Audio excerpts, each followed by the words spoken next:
안녕하세요. 매일 아침 말씀 묵상에 오신 여러분을 진심으로 환영합니다. 4월 6일 일요일 첫 번째 언급의 원칙. 기억절. 이튿날 요한이 예수께서 자기에게 나아오심을 보고 이르되 보라 세상 죄를 지고 가는 하나님의 어린 양이로다. 요한복음 1장 29절. 생각할 문제. 예언을 바르게 연구하는 데 기초가 되는 어떤 원칙을 이끌어낼 수 있는가? 창세기에서 우리는 성경 전체에 흐르는 어떤 맥을 발견할 수 있는가? 오늘 우리에게 주는 교훈은 무엇인가? 이사야 40장 7절 8절에 보면 성경 예언을 바르게 연구하는 데 기초가 되는 어떤 원칙을 우리에게 제시해 주고 있습니까? 풀은 마르고 꽃이 시들면 여호와의 기운이 그 위에 불미라. 이 백성은 실로 풀이로다. 풀은 마르고 꽃은 시다나 우리 하나님의 말씀은 영원히 서리라 하라. 인간의 이론과 학설이 대단한 것처럼 보여도 인간 자체가 풀과 꽃처럼 마르고 시드는 것처럼 인간의 이론은 끊임없이 변하고 변질됩니다. 그러나 하나님의 말씀은 마치 씨앗과 같아서 영원히 굳게 서게 될 것입니다. 말라기 3장 6절입니다. 나 여호와는 변하지 아니하리니 그러므로 야곱의 자손아 너희가 소멸되지 아니하리로다. 히브리서 13장 8절 예수 그리스도는 어제나 오늘이나 영원토록 동일하시느니라. 예수님은 어제나 오늘이나 영원토록 동일하시기 때문에 수천 년 전에 기록되어져 있는 이 성경 말씀이 오늘도 여전히 변함없는 진리의 등대가 되는 것입니다. 인간과 인간의 학설은 변하지만 하나님의 말씀은 영원히 변하지 않는다고 하는 원칙을 발견하게 됩니다. 대부분 전공 과정은 일반 개론 수업으로 시작합니다. 이 과정은 해당 주제에 대한 심화학습의 기초가 되는 광범위하고 기본적인 원칙을 다룹니다. 마찬가지로 성경을 연구하다 보면 하나님께서 창세기의 일반 개론 과정을 두시고 성경 전체를 통해 더 자세히 살펴볼 개념을 창세기에서 소개하신다는 것을 이내 알 수 있습니다.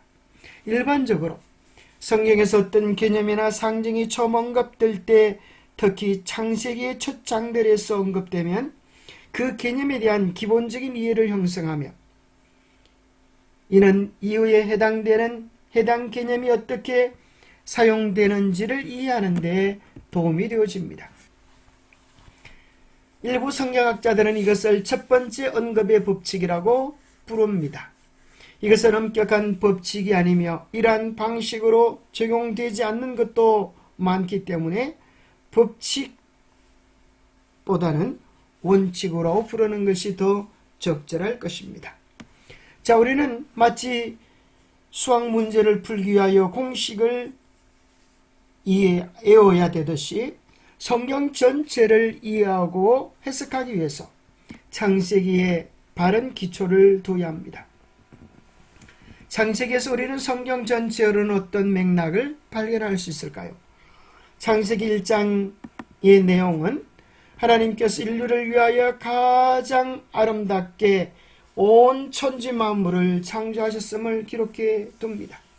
2장에는 하나님께서 인간 행복을 유지하도록 하기 위하여 선악을 알게 하는 나무의 열매를 주셔서 그것을 먹지 말기를 제안하셨습니다.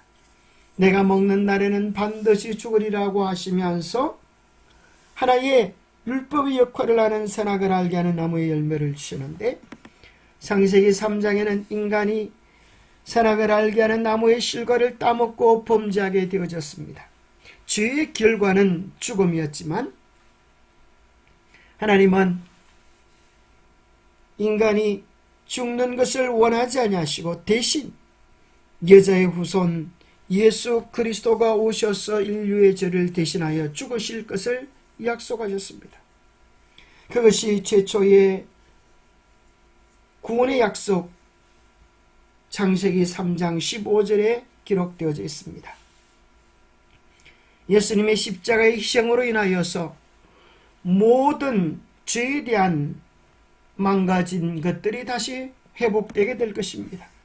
그래서 우리는 창세기에서 발견하는 성경의 맥락, 바로 이 네 가지 맥락이 성경 전체의 흐름으로 확대되어진다고 하는 사실을 발견하게 됩니다.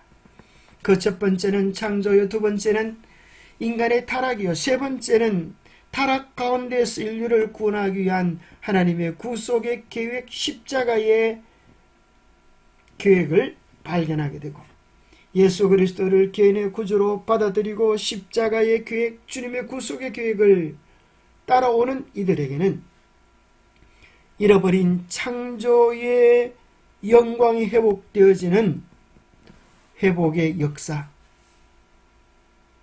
그것으로 끝을 맺는 것을 발견하게 됩니다.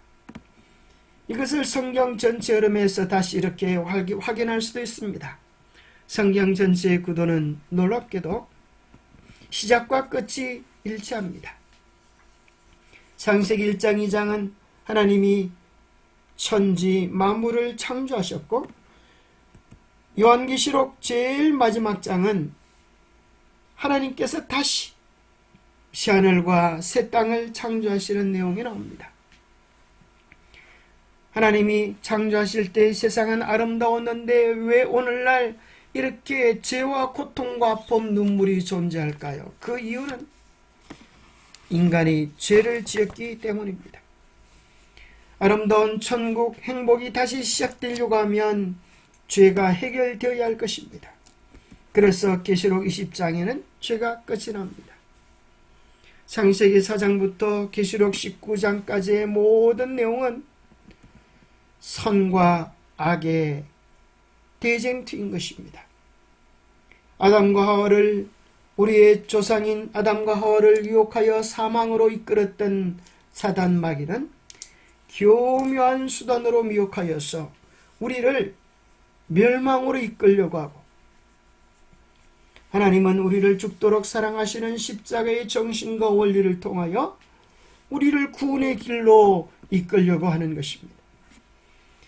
죄로 죽을 수밖에 없는 인류를 구원하시기 위하여 하나님의 아들 예수 그리스도가 친히 이 땅에 오셔서 십자가에 달려 죽으실 것에 대한 약속, 그것이 예수님의 초림으로 성취되었습니다.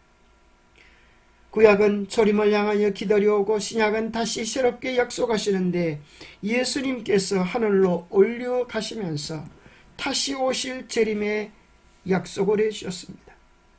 예수님께서 다시 이 땅에 재림하셔서 당신의 신실한 하나님의 백성들을 다시는 죄와 고통과 아픔이 없는 영원한 하늘로 인도해 가시는 것이, 그리고 다시 새 예루살렘이 이 땅에 내려와 영원히 하나님과 함께 사는 것이, 눈물 없고 아픔 없는 그 나라에 영원히 사는 것이 재창조, 성경의 마지막 내용인 것입니다.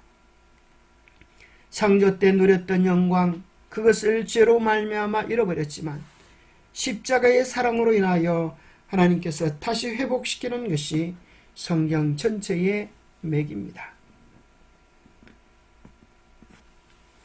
성경은 생애의 원리가 되어야, 성경은 모든 사람이 가질 수 있는 범위 안에 있지만 진정으로 그것을 생애의 원리로 받아들이는 자는 극히 적다. 불신은 단지 세상만 아니라 교회에도 놀라울 정도로 퍼져 있고, 많은 사람이 바로 그리스도인 신앙의 기둥이 되는 교리들을 부인하게 되었다. 영감으로 기록된 위대한 창조의 진리, 인류의 타락, 속죄, 하나님의 율법의 영원성은 소위 기독교계의 많은 사람에 의해 부분적 혹은 전체적으로 사실상 거부되고 있다. 기도하겠습니다. 하나님 아버지, 인간의 가르침과 학설들은 여름 날씨처럼 변덕스럽지만 영원히 변치 않는 반석처럼 우리가 믿고 의지할 만한 견고한 하나님의 말씀을 주셔서 감사합니다. 성경 전체의 기본맥이 담겨있는 창세기의 말씀을 통하여서 성경이 어떤 기초에 어떤 방향으로 나아가는지의 맥을 우리로 살펴보게 도와주시니 감사합니다. 하나님의 말씀, 변치 않는 말씀을 우리의 생애의 원칙으로 삼고 그 말씀을 통하여 잃어버렸던 구속의 놀라운 신비와 축복들을 회복해 나가는 우리가 될 수 있도록 도와주옵소서.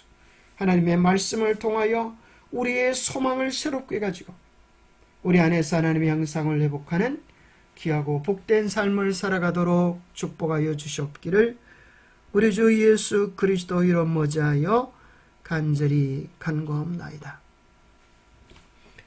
성경의 제일 처음 창세기는 이 세상이 어떻게 시작되는지 또 우리가 누구인지를 이야기해 줄 뿐 아니라 죄로 말미암아 망가질 세상이 어떻게 다시